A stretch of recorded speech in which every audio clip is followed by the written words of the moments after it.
a column for the Inquirer called The Angry Grammarian. So I'm going to talk about some words and phrases that you really shouldn't use anymore.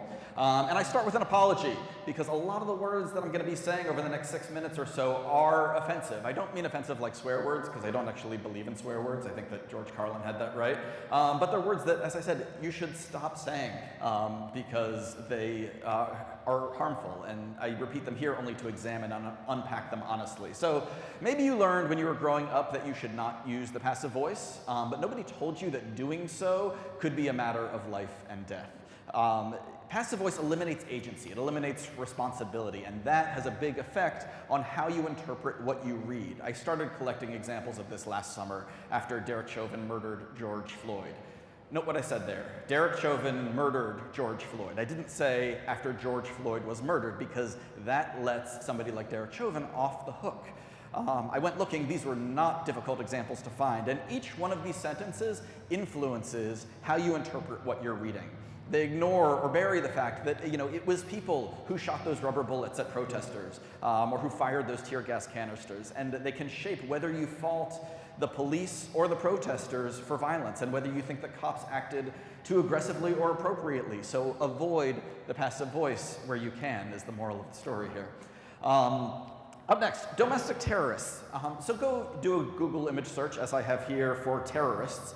You're going to get primarily non-white and covered faces. On the next slide, you're going to see a Google search for domestic terrorists, and that produces predominantly white faces. Why might this be? Because when you distinguish terrorists from domestic terrorists, that's a false dichotomy that ascribes racial assumptions to what should be racially agnostic words. Calling someone a domestic terrorist is just a way of signaling something about race or ethnicity. That's inappropriate, it's wrong, and so don't do it. All right, up next is the word, wait for it, here it comes, gyp. Gyp is a synonym. It's been used for a long time for bilking, flim-flamming, bamboozling. Unfortunately, it's also short for gypsy. Not everybody knows the etymology of this word. But until the late 80s, it was used, as you can see on this graph, more often than any of those synonyms. But looking at its etymology, knowing that it's short for an identifier should tell you all you need to know about its offensiveness. Peanut gallery refers to the people in the cheapest seats in a theater. That is all of you tonight, because none of you paid to get in here. But its first documented usage was actually 1867 in a New Orleans newspaper, which referred to, and I quote, the darkies in the peanut gallery. It's really important that we know these words' history so we can know when it's better to choose a different word. FOLX, folks, was added to Merriam-Webster's dictionary this year, and it says that folks is used to, quote, signal the inclusion of groups commonly marginalized. But FOLKS was already gender neutral, already race neutral, and so this is just performative, that's annoying, and it's not helpful. So before the 2020 election, the term legal vote, which I want to talk about next, twice peaked in American history. 1810 marked the start of voting restrictions in the United States, including Pennsylvania, where free African Americans lost the right to vote.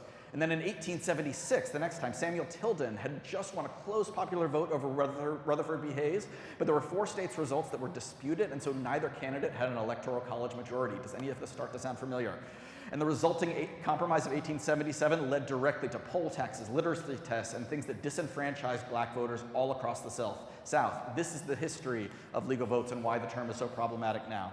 So like with passive voice, somebody also might have told you once, don't use adverbs, they're bad.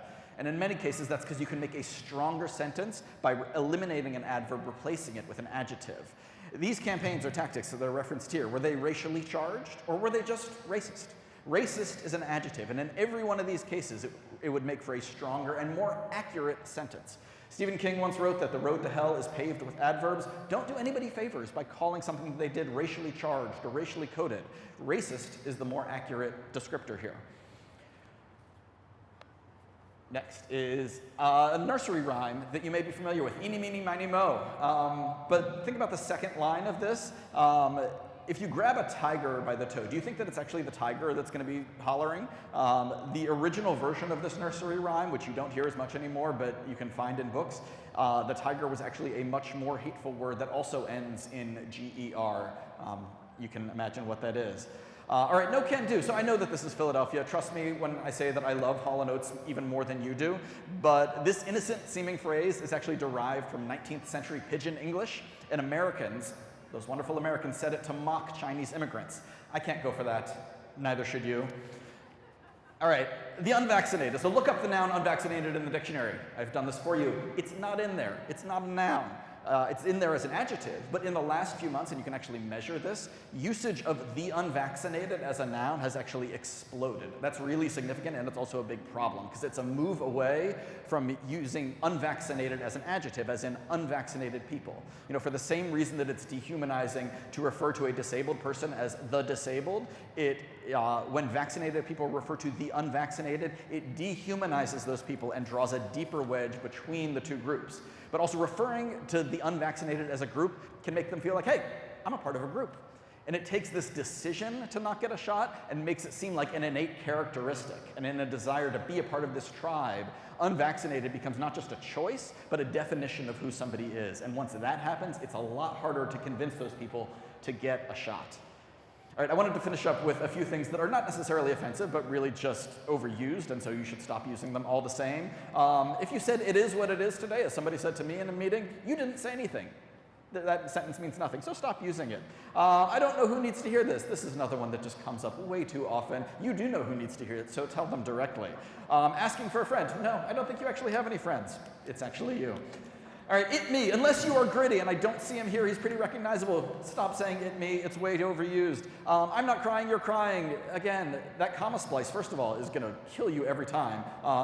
This phrase makes me cry because I hear it way too much. And finally, thank you for coming to my TED Talk. This is something that people say when they want to pretend like what they said is really profound. It's not that important. But that said, thank you for coming to my PHL, Fast Forward PHL Talk. Thanks.